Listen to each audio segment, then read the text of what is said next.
tumeshiriki katika maonyesho haya ya Career Fair 2026 Chuo cha Biashara CBE kwa ajili ya kutoa elimu ya namna ambavyo wajasiriamali mbalimbali walioko maeneo haya wanaweza kupata huduma tofauti zinazotolewa na Shirika la Viwango Tanzania TBS. Kwa mfano, kuna wajasiriamali hapa ambao wana bidhaa zao wanazozalisha lakini hawana nembo ya ubora katika bidhaa zao. Kwa hiyo kwa kupitia jukwaa hili tumeweza kuwapa elimu ya namna na njia ambazo wanaweza kutumia ili kuthibitisha bidhaa zao na kuhakikisha kwamba bidhaa zinapoingia sokoni zinakuwa na ubora na zina uwezo wa kuuzika mahali popote. Kwa hiyo tumewatembelea katika majukwaa yao mbalimbali walioko hapa, tukawakagua bidhaa zao na kuwapa elimu ya jinsi gani wanaweza kupata nembo ya ubora ambayo itaongeza thamani katika bidhaa zao na kuwaongezea wigo na upana wa masoko ambayo wanaweza kuyafikia kwa kuwa tu watakuwa wamepata nembo ya ubora ya bidhaa kutoka TBS. Lakini pia kuna wanafunzi ambao wanasoma elimu ya metrolojia.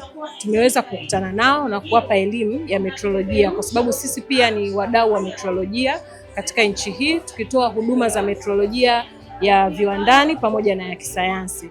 Kwa hiyo tumekuwa tukiwapa elimu ya namna ambavyo wanaweza kunufaika na huduma zinazotolewa Shirika la Viwango Tanzania TBS, lakini pia kuwapa elimu kwa vitendo ambavyo ugezi huwa unafanyika.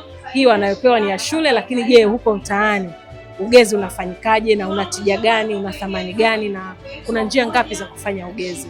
Kwa hivyo vyote ni vitu ambavyo tumeweza kuhusiana na wanafunzi na kuwasaidia kuongeza thamani katika Career Day hii ya mwaka 2026.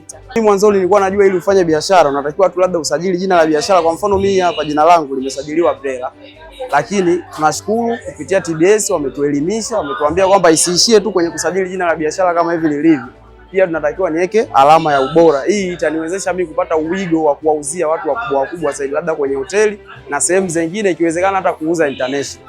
Kupitia maelezo yao nashukuru, yamenisaidia na nimeelewa, na tayari nilipata hayo maelezo, nimeshaanza kuyafanyia kazi. Nimeandika barua kupeleka SIDO ili waweze kuja kunikagua, wanipatie hiyo barua, mimi niombe hiyo alama ya ubora TBS wanithibitishie.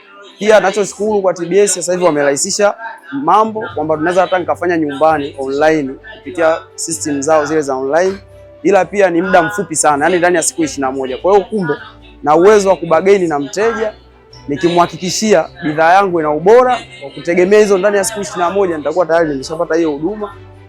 Tunashukuru sana na tunaomba pia rai yangu kwamba muendelee kutuelimisha, kwa sababu kuna wafanyabiashara wengi na wajasiriamali wengi wamekata tamaa wakiamini mlolongo ni mrefu au inahitaji mamilioni ya fedha kuweka alama ya ubora. Kumbe ni bure kabisa kupitia SIDO kwa sisi wajasiriamali wadogo wadogo.